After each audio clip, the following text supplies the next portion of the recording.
No início do ano de 2025, foi anunciada a descoberta dos destroços do navio brasileiro Vital de Oliveira, a 65 quilômetros de Macaé, no Rio de Janeiro, afundado durante a Segunda Guerra Mundial. Nesse episódio, vamos puxar um gancho nessa descoberta e você vai ver como a cobra fumou através de um resgate de memória documental, abordando a participação dos pracinhas brasileiros no teatro italiano durante a Segunda Guerra Mundial. Fique conosco até o final, lembrando que o canal só cresce com o seu apoio. Então deixa uma curtida para fortalecer nosso trabalho e vamos juntos a mais um Boletim de Guerra.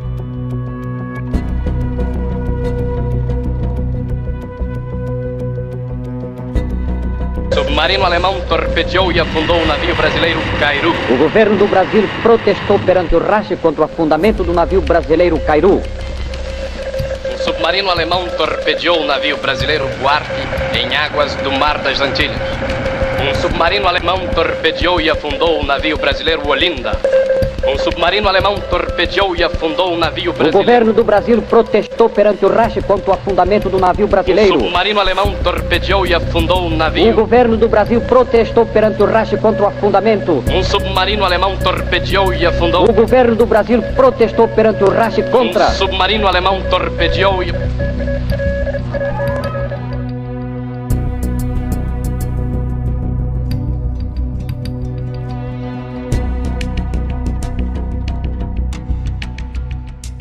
Com os ventos da guerra assolando a Europa, o Brasil, liderado pelo regime de Getúlio Vargas, tentava se equilibrar entre a neutralidade e a pressão internacional dos aliados.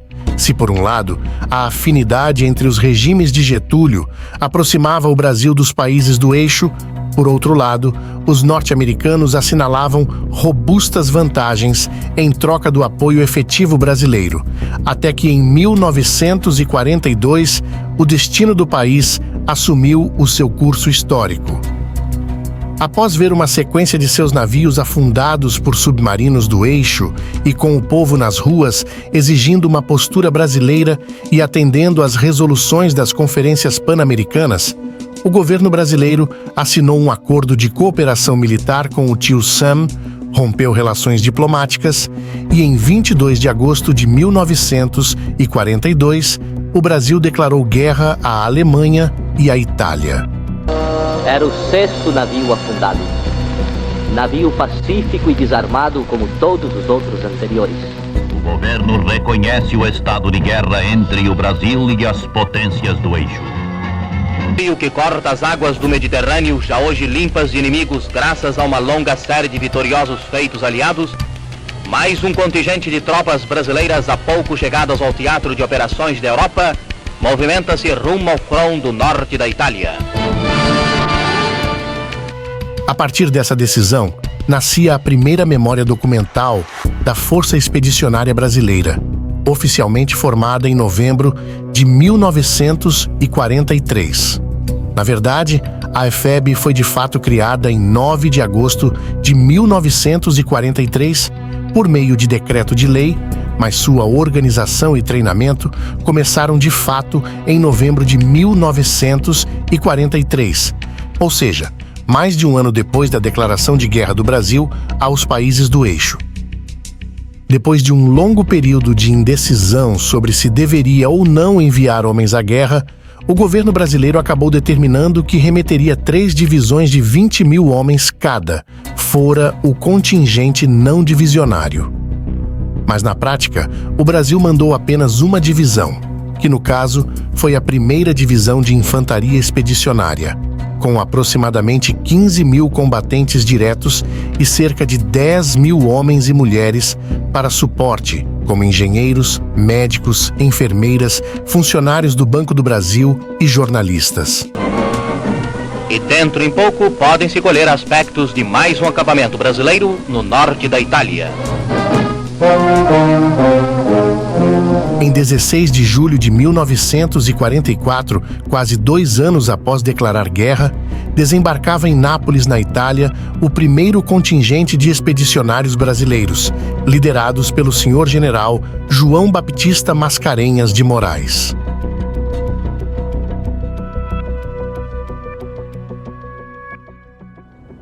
A primeira impressão dos pracinhas em Nápoles não foi boa.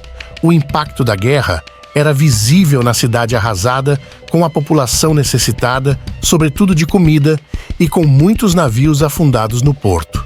Inclusive, relatos históricos apontam que os pracinhas causaram desconfiança não só no alto comando do norte, que envolvia os britânicos e norte-americanos, como também na própria população local, entre outros fatores, devido a seus uniformes verde-oliva, que lembrava o uniforme cinza esverdeado dos alemães, com relatos de que foram inclusive hostilizados, até que se percebeu a presença de combatentes negros e pardos nas tropas, o que deixava bem claro que não se tratava dos temidos alemães.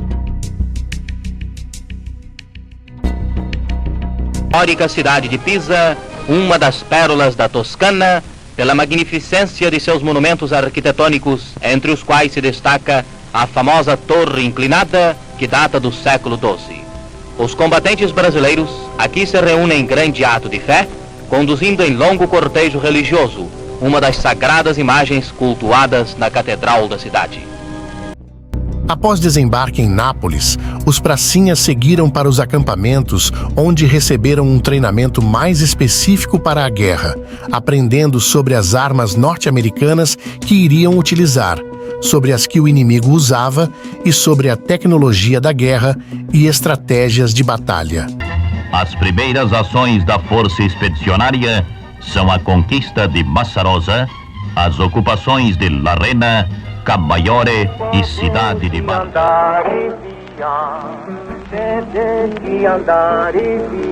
Passei um carnaval fora do Brasil, tentando, enrolando, empunhando meu fuzil.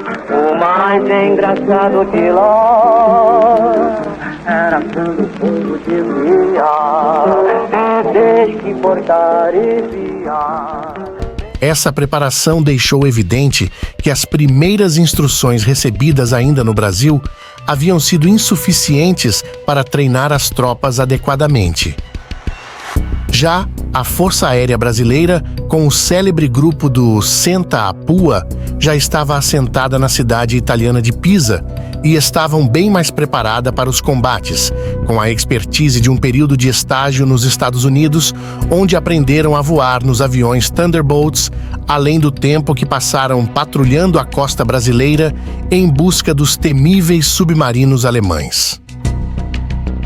No tabuleiro da guerra, a campanha na Itália era considerada secundária no panorama geral, visto que a guerra estava mais encarniçada na França e no leste europeu. Mas os combates na Itália não deixaram de ser vitais para a vitória total dos aliados. O contexto envolvido na missão dos brasileiros consistia em manter os alemães ocupados, derrotar Mussolini e reconquistar o território do norte da Itália, na fronteira com a Áustria. A artilharia expedicionária entra em sob as respectivas redes de camuflagem, uma voz poderosa, sobremodo persuasiva. E ao longo dos vales e encostas, o inimigo vai sendo obrigado à retirada, porque em verdade a cobra está fumando, vigorosa e triunfalmente. Os combates aconteciam nas montanhas conhecidas como Apeninos, que formavam a linha gótica e dificultavam muito a tarefa dos aliados de penetrar o bloqueio alemão. Os brasileiros foram encaminhados para essa frente de batalha e seriam responsáveis pela conquista daqueles morros que permitiriam a tomada da cidade de Bolonha, considerada estratégica para os norte-americanos. No próximo episódio dessa saga memorial, vamos trazer mais imagens da FEB em ação e trazer alguns dos indicadores dos brasileiros em combate na Itália.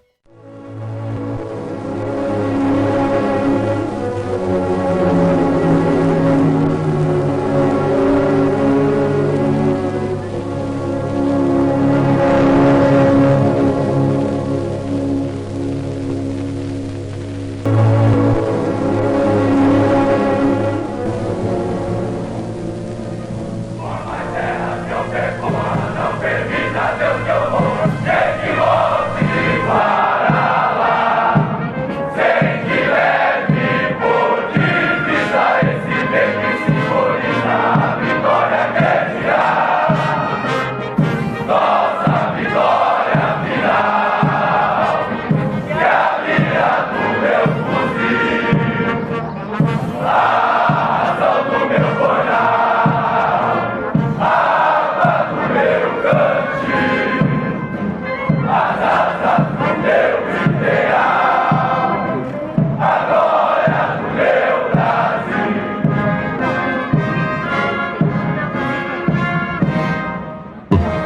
primeira divisão, deslocando-se para a frente Apenina, fica responsável por uma área que às vezes se estende por 20 quilômetros.